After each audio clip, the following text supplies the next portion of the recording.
Hello बच्चों, देखिए commerce में आपका स्वागत है। हम लोग पढ़ रहे हैं बैंक रिकॉन्स्ट्रक्शन स्टेटमेंट। अभी जो केस में पढ़ रहे हैं, सिचुएशन पढ़ रहे हैं बैंक ओवरड्राफ्ट। ये क्या चीज? Bank overdraft.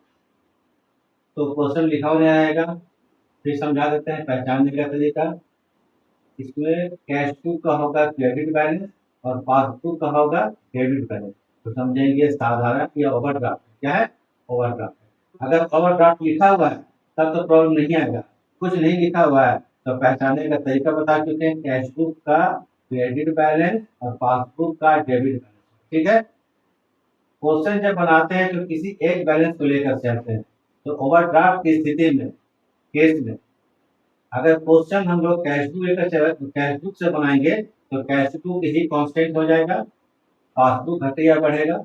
उसी प्रकार से अगर क्वेश्चन को हम लोग पासबुक से बनाएंगे तो पासबुक ही कांस्टेंट हो जाएगा। ये डिटेल में हम लास्ट क्लास दिखा चुके हैं, 7-8 क्लास देख चुके, तो देख लीजिएगा, एकदम क्लियर हो जाएगा। ठीक है। उसके बाद और चीज ध्यान रख लीजिए कि कब कब कैश बुक बढ़ेगा, कब कब कैश बुक घटेगा, कब कब पासबुक बढ़ेगा या कब कब पासबुक घटा हुआ मानेंगे। अगर क्वेश्चन में कोई इंफॉर्मेशन ना दी रहे तब इस रूल को हम लोग अप्लाई करेंगे। तो देखिए कैश बुक कब बढ़ता है। अगर व्यापारी चेक को पेड करता है, चेक को डिपॉजिट करता है तो कैश बुक को बढ़ा हुआ मानेंगे। ठीक, इसका अपोजिट, अगर व्यापारी चेक इश्यूड करता है, चेक ड्रॉन करता है तो कैश बुक को घटा हुआ मानेंगे। ठीक है। अगर बैंक डिविडेंड कलेक्ट करता है, बैंक बिल का कलेक्ट करता है या कहीं से भी अमाउंट कलेक्ट करता है तो पासबुक को बढ़ा हुआ मानेंगे। अगर बैंक कोई भी चार्ज करेगा तो पासबुक को घटा हुआ मानेंगे। क्लियर हो गया। लेकिन अभी ओवरड्राफ्ट की स्थिति है। ओवरड्राफ्ट का मतलब क्या होता है ये भी बता चुके थे, फिर एक बार सुन लीजिए। अगर आपके बैंक के अकाउंट में 10,000 जमा है बैंक में और आप 15,000 रुपया बैंक से निकाल लेते हैं, कितना रुपया? 15,000। तो 5,000 से ज्यादा निकालिए, ये कहलाएगा ओवरड्राफ्ट। तो एक तरह से बैंक से आप 5,000 का उधार ले चुके हैं, लोन ले चुके हैं। ठीक है। तो बैंक इंटरेस्ट आपसे लेगा, चार्ज करेगा। तो ओवरड्राफ्ट में क्या होता है, इंटरेस्ट अमाउंट से क्वेश्चन में कुछ नहीं लिखा रहेगा तो पासबुक लेस हो जाएगा, कट जाएगा। ठीक है। अब इसी को ध्यान में रखिए और क्वेश्चन बना के उसको देखिए और उसको क्लियर कीजिए कॉन्सेप्ट।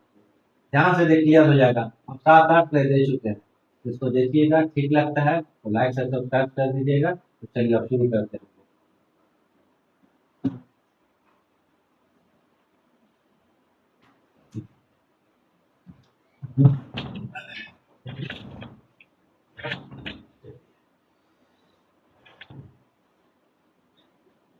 ठीक है। एक चीज देख लीजिए, ये बैंक ओवरड्राफ्ट है, कैश बुक का क्रेडिट बैलेंस, पासबुक डेबिट पहचानने के लिए। तो इसको थोड़ा ध्यान रखिए आप लोग। बस यही हम लिखते हैं ध्यान रखने के लिए, जो बहुत पढ़ा चुके हैं इस क्लास को। चलिए ठीक है, इसको दिखाते हैं। पहले दिया हुआ कॉलम बनाते हैं, फिर क्वेश्चन पढ़ते हैं। पहले फॉर्मेट बनाते हैं और फिर हम क्वेश्चन बनाते हैं।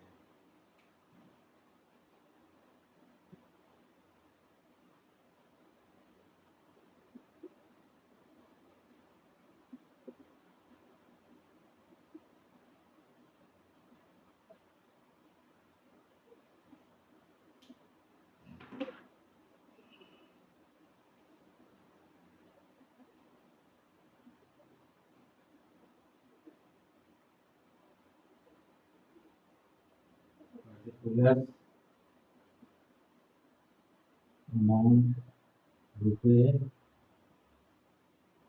अमाउंट रुपये। ठीक है। देखिए inner column outer column, no debit no credit. आप क्वेश्चन पढ़ते हैं और जवाब बनाते हैं, पढ़ते हैं क्वेश्चन के ऊपर। क्वेश्चन पढ़ा जाए, राम पासबुक शोर ओवरड्राफ्ट। राम का पासबुक जो ओवरड्राफ्ट बैलेंस शो करता है 20,000। यहाँ क्लियर ओवरड्राफ्ट लिखा हुआ है, क्लियर ओवरड्राफ्ट लिखा हुआ है तो ओवरड्राफ्ट बनाना है। ठीक है। From the following information prepare PRS bank reconstruction statement 31/2025 Ram के लिए। ठीक है। पहले हेडिंग लिख लेते हैं, बैंक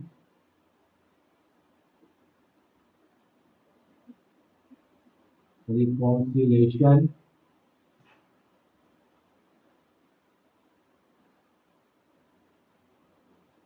स्टेटमेंट ऑफ, किसके लिए, राम के लिए है, Ram as at as on जो लिखना है 31 मार्च, 31 मार्च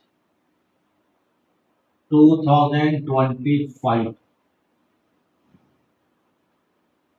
क्वेश्चन में देखिए क्या दिया हुआ है, पासबुक का ओवरड्राफ्ट बैलेंस है, क्लियर लिखा हुआ है, तो लिखिए यहाँ पर ओवरड्राफ्ट एज पर पासबुक, लिख देते हैं overdraft as per passbook.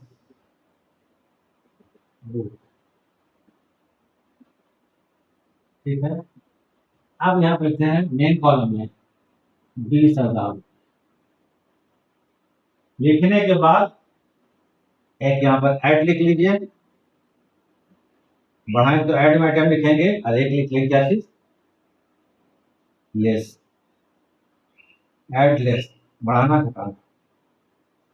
अब थोड़ा चीज हम समझा रहे हैं, मेन चीज समझा रहे हैं, एक आप बना लीजिए, ऐसे हम बता चुके थे, इसमें जिसके बैलेंस को लेकर चलेंगे वही कांस्टेंट होगा, रूल है। यहाँ पासबुक लेकर चल रहे हैं तो पासबुक ही कांस्टेंट होगा, तो एक कैश बुक बनाइए, तो कैश बुक मान लीजिए, और एक पी मतलब पासबुक, और इसको हम लोग क्या करते हैं, पी मतलब पासबुक, ये कांस्टेंट हो जाएगा, जिसको लेकर चलते हैं वही कांस्टेंट होता है।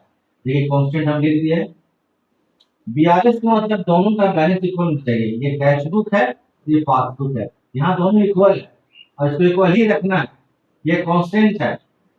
फाइनली क्या करेंगे हम लोग, किसी को लोग बढ़ाएंगे कैश बुक या घटाएंगे, कैश बुक को बढ़ाएंगे, कैश घटाएंगे, बढ़ाएंगे तो अमाउंट को ऐड भी लिखेंगे, घटाएंगे तो लेस लिखेंगे। ये ट्रिक है, देखिए ट्रिक क्या है, बनाते देख लीजिए। Number 1, 2 cheques of 1000 rupees and 15 rupees, दो चेक है, 1,000 रुपये का 1500 रुपये का paid, but second cheque is not credited, लेकिन दूसरा चेक बैंक में जमा नहीं हुआ, बैंक में दो चेक जमा करने देते हैं, 1,000 का 1500 का, लेकिन उसमें से 1500 का चेक जमा नहीं हुआ है, मिस्टेक 1500 का मिस्टेक को सुधारना है, दोनों को नहीं कर दिएगा तो प्लस मिलेगा। ठीक है, 1,000 आपको भूल जाइए, 1,000 दोनों में एंट्री हो चुका है, दोनों में 1,000 एंट्री हो चुका है, तो उस वाले में 1500 का मिस्टेक हुआ। चेक को जब डिपॉजिट करने भेजते हैं हम लोग, पेड करने भेजते हैं, ये देखिए ये दोनों लेबर समझिए, दोनों बराबर है,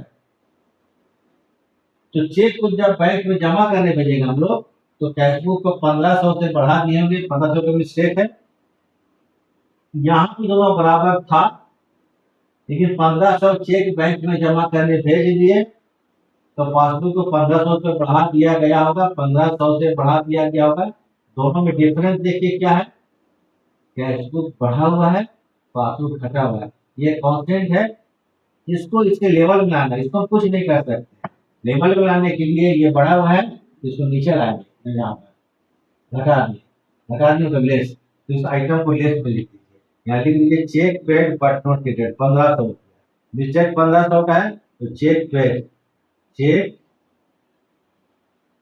पेड बट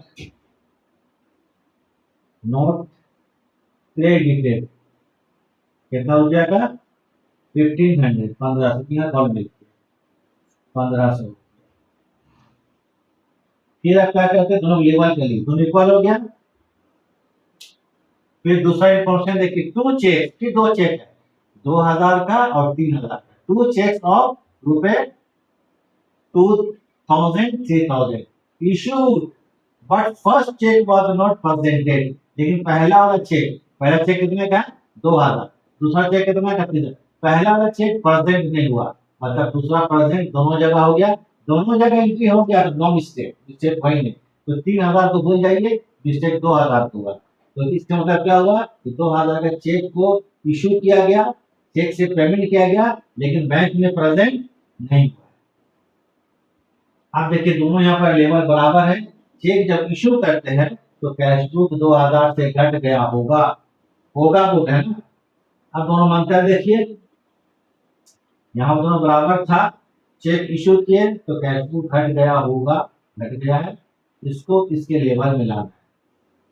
यह कांस्टेंट है, इसको हम कुछ नहीं कर सकते हैं, तो कैश बुक का लेवल भी बढ़ाना पड़ेगा, मतलब एक यहाँ इक्वल हो गया, बढ़ाना पड़ेगा। तो बढ़ाएंगे तो ऐड, तो बता चुके हैं कैश बुक बढ़ाएंगे तो ऐड भी लिखेंगे, घटाएंगे तो लेस भी लिखेंगे। यहाँ देखिए check issued but not presented, कितना रुपया का है? ये फर्स्ट चेक हुआ था 2000 cheque issued but not presented, cheque issued but not presented, कितना रुपया का है? 2000। नेक्स्ट है number 3, interest on overdraft 100। Overdraft का मतलब होता है कि ओवरड्राफ्ट में बैंक इंटरेस्ट चार्ज करता है, तो जब बैंक इंटरेस्ट चार्ज किया होगा तो पासबुक को घटा दिया होगा। अब एक सवाल यहाँ आप लोग कीजिएगा, मन में उठेगा, इसे बता रहे हैं इस तरह तो कांस्टेंट बोले जिसको, ये तो कांस्टेंट है, फिर क्यों घटा रहे हैं? घटाने नहीं है, पास्ट बीता हुआ कल और जो मिस्टेक है उसको हम सोच रहे हैं, ये घटा दिया होगा। अब इसका अंतर देखिए क्या, ये बढ़ा हुआ है, ये घटा हुआ। अब हम लोग क्या कर सकते हैं, इसको कुछ नहीं कर सकते हैं, अब लोग क्या करेंगे, इसको इसके लेवल बनाने के लिए इसको घटाना पड़ेगा। घटाने का मतलब लेस में लिखेंगे, तो यहाँ पे लिखिए इंटरेस्ट ऑन ओवरड्राफ्ट, क्या लिखेंगे? Interest on overdraft, interest on overdraft, कितना रुपया? 100 रुपया। फिर बैंक चार्ज कितना रुपया का है? 200 रुपये का बैंक चार्ज है, 200 रुपया। फिर बैंक जब चार्ज किया होगा, दोनों को लेवल कर लीजिए, बराबर हो गया। फिर पासबुक घट गया होगा, ये घटा हुआ है, इसको इसके लेवल में लाना है, बैंक चार्ज किया होगा, मिलाने के इसको घटाना पड़ेगा। तो बैंक चार्ज कितना रुपया का? 200 रुपया।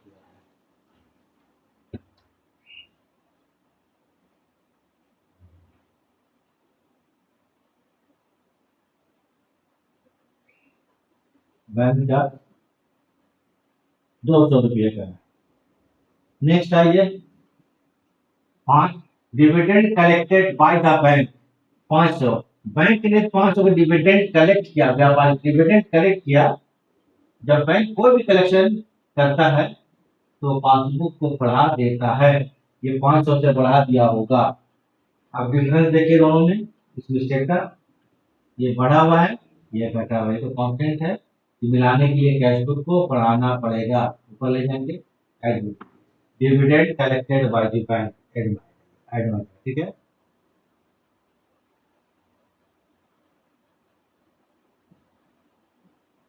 डिविडेंड कलेक्टेड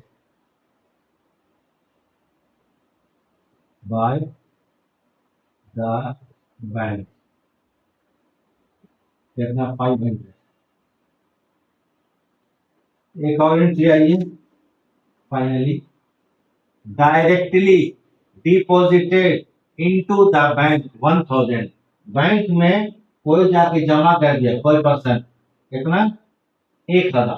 बैंक में जब जमा कर दिया 1000, तो ये पासबुक 1000 से बढ़ गया होगा, ये बढ़ गया है। कैश बुक में कोई एंट्री नहीं हुआ है, तो कैश बुक घटा हुआ है, पासबुक बढ़ा हुआ है, इसको लेवल वाली इसको बढ़ाना पड़ेगा। यही DRS लिखिए, directly deposited into the bank, कितना रुपया? 1000।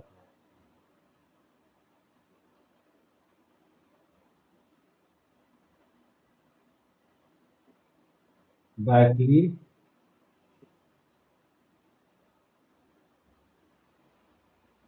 डिपॉजिटेड इनटू द बैंक, कितना रुपया है? 1000। अब टोटल कर लेते हैं, पूरा प्रॉब्लम सॉल्व हो गया है। ये ऐड और आइटम है, तो ये 2 एक 3, तो 3500 क्लियर है। आप इस 20,000 में 3500 को जोड़ेंगे तो 23,500 रुपया, इसके बाद यहाँ पे प्लेस कर देंगे 1500 3 1800 रुपया, यहाँ पर 1800 टोटल लेस वाला आइटम। तीनों 1 2 3 1800, तो ये होगा 0 एंड 0। 15 से 8 जाएगा 7 बचेगा, या 2 से 1 जाएगा 1 बचेगा, और ये 21,700, ये इसका आंसर। तो यहाँ पर लिखे हम लोग ओवरड्राफ्ट एज पर पासबुक, तो आंसर में overdraft as per cash book, तो यहाँ आ जाएगा आपको ओवरड्राफ्ट। तो हमको तो लग रहा है क्लियर हो गया आप लोगों को। ओवरड्राफ्ट एज पर, थोड़ा ध्यान से बनाइए, एज पर कैश बुक, तो ये bank reconciliation statement cash book है पास। तो देखिए ध्यान से इसको और समझिए। अच्छा, आपको अप्लाई कीजिए रूल्स को, आपको अप्लाई कीजिए, एड्रेस कीजिए, काउंसलिंग कैसे होता है नहीं होता है। टोटल हम 8 क्लास लगता है दे चुके हैं, ये 9वां क्लास होगा या 8 क्लास होगा। टोटल देखिएगा आप एक एक चीज क्लियर हो जाएगा, इसमें आपको डाउट नहीं होना चाहिए। चलिए देखिए, कोई जगह भूल जाए तो अच्छा से देख लीजिए क्वेश्चन है सॉल्यूशन।